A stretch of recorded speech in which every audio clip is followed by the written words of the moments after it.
अस्सलाम वालेकुम students, welcome to my channel. जैसा कि आप सबको पता है मैंने चैनल बनाया है 9th 10th की स्टडी के लिए।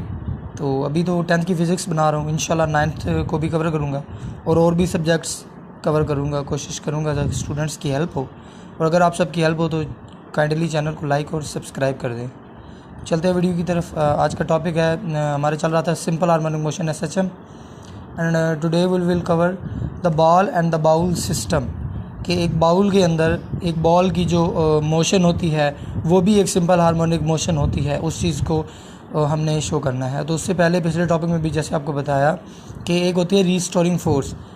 रीस्टोरिंग फोर्स होती है आपके पास, और रीस्टोरिंग फोर्स होती है, और एक मोशन की वजह से जो स्पीड होती है, मास की स्पीड पैदा होती है, उस वजह से एक मोशन होती है। तो इसके अंदर ये दो चीज़ें। तो आपके पास है रीस्टोरिंग फोर्स। तो रीस्टोरिंग फोर्स आपको पता है it always acts towards mean position. Towards mean position, ये हमेशा जी मीन पोजीशन की तरफ एक्ट करती है। It always act towards mean position.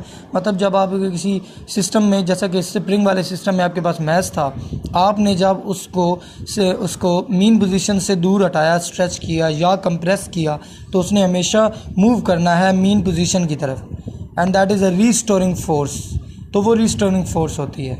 इसी तरह आप इस टॉपिक में जब आप एक बाउल और बाउल सिस्टम लेते हो, for example this is a bowl.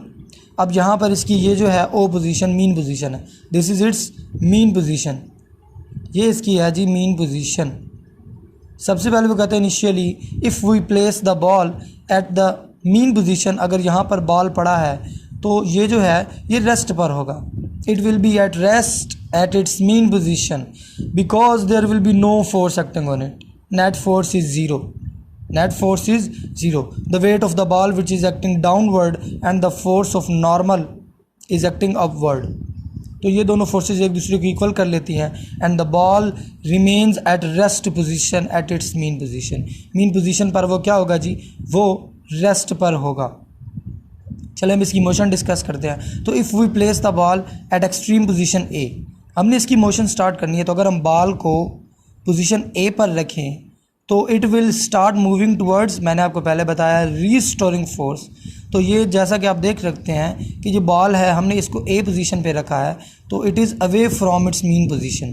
तो रीस्टोरिंग फोर्स की वजह से it will act toward the mean position. Restoring force की वजह से ये मीन पोजीशन की तरफ मोशन करना शुरू कर देगा, और जब ये मीन पोजीशन पर पहुंचेगा, मीन पोजीशन पर आकर इसकी रीस्टोरिंग फोर्स ज़ीरो हो जाएगी।